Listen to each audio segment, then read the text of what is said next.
السلام عليكم ومرحبا بكم في قناة بلال تيفي. مرحبا بكم في قناتي. اليوم غادي نحضر معاكم حلوة كاوكاو اولا الكويرطات. كتجي لذيذه وزوينه وكتجي واحد الهشاشه واحد المذاق فيها زوين بدون خمارات او زبده. طريقه سهله وبسيطه غادي نستخدموها في المناسبات اولا الحقيقه ولا في الاعياد. كتجي رائعه. بقاو معايا باش تشوفوا الطريقه ديال التحضير ديالها. اول حاجه عندي كيلو ديال الكاوكاو اللي حمرته وطحنته. غادي نضيف عليه 2 ديال السكر كلاصي اللي غربلتهم. انا هنايا اللي باغي يدير غير نص كيلو ديال الكاوكاو يدير غير 2 ديال السكر كلاصي. الا بغيتو تقسموا المقادير، هنا انا خدمت كميه كبيره بمناسبه واحد العقيقه، يعني واحد السبوع، يعني درت كميه كبيره. على حسب نتوما بغيتو تخدموا كميه قليله ديروا غير نص كيلو و2 ديال السكر كلاصي. صافي هنا خلطت السكر كلاصي مع كاوكاو مزيان. غادي نضيف دابا 2 ديال الزيت، يعني كنضيف انا 2 زلايف، نتوما ضيفوا غير زلافه وحده الا درتو نص كيلو د كاوكاو. هنا ضفت الزلافه الاولى وغادي نضيف الزلافه الثانيه، وغادي ندير معلقه كبيره ديال القرفه. نتوما ديروا غير نص معلقه، اللي باغي يدير كميه صغيره على حساب نص كيلو نديروا غير معلقه صغيره. انا هنا درت معلقه كبيره ديال القرفه. صافي كنخلط هنايا الزيت وكاوكاو وسكر كلاصي مزيان حتى يتخلطوا ليا، يعني ما فيهم لا خمارات لا زبده لا حتى شي حاجه. بهذه الطريقه هذه كتجي واحد الحلوه لذيذه وزوينه، غادي تجربوها وغادي تعجبكم. صافي نخدموها مزيان. هنا من بعد ما خدمتها غادي نبقى نضيف الدقيق على حسب الخليط حتى كتجمع ليا العجينه ديالتي. صافي هنا كنخوي الزلافه الاولى الثانيه وانا غادا حتى كتجمع، يعني ما تخويوش الدقيق دفعه كامله، يعني بشويه بشويه حتى كتحسوا بالعجينه ديالكم تجمعات.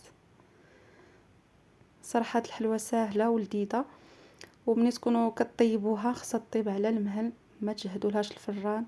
هذه كنصيحه، خليو الحلوه ديالكم طيب على المهل باش ما كتسخطف ليكمش، باش الكاوكاو ما كيتحرقش وما كيعطيش واحد المروره.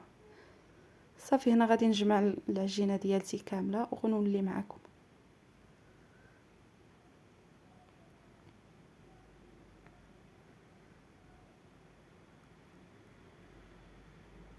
صافي هنا بعد ما جمعتها ودرت لها الدقيق الكافي ديالها كتلويوها هكا في يديكم وكتشوفوا القياس ديالها. يعني الا تلوات لكم هكا صافي بارك عليها، ما تقصحوها شي بزاف.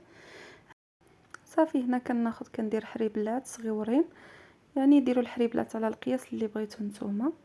انا درت قد هذا الحجم هذا، بغيتو ديروا بحال هكا ديروا، بغيتو تصغروهم شي شويه صغروهم. حنا على حسب المناسبه كبرناهم، ما درناهمش صغارين بزاف. كيجيو الصراحه لذاذين وزوينين. غادي نبدا كنرولي هكايا، كنديرهم على شكل صبيعات وكنقادهم هكا من الجنب باش ما كنخليهمش هكا سايحين. صافي غادي نستفهم في اللاطه ديالي وغادي ندخلهم الفران. هنا راه الفران شعلته العافيه مهيله. هنا من بعد ما غادي نستفهم غادي ندخلهم الفران يطيبوا. هنا من بعد ما طابوا ليا، ملي تشوفهم هكا بدا كيتشقوا كياخذوا هذاك اللون ديالهم، صافي يعني خرجوهم من الفران.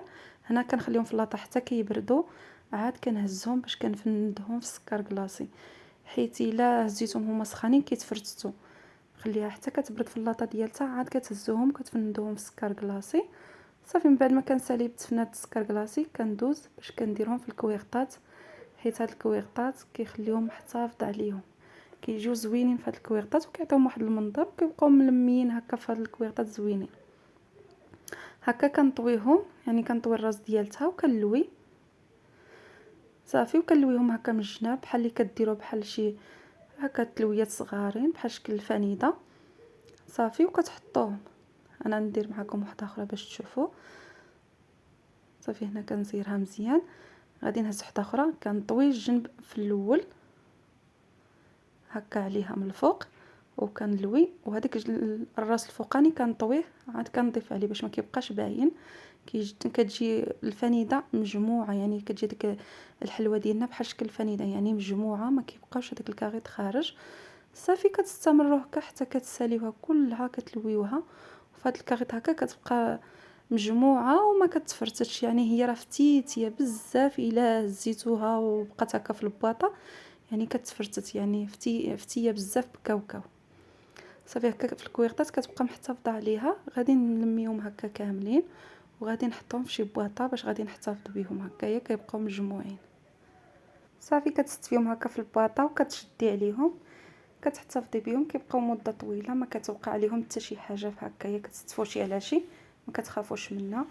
هنا وصلنا لنهايه الفيديو. هذا هو الشكل النهائي. كديروا في الطبسيل التقديم ديالكم هكا وبالصحه والراحه ومع السلامه الى فيديو اخر.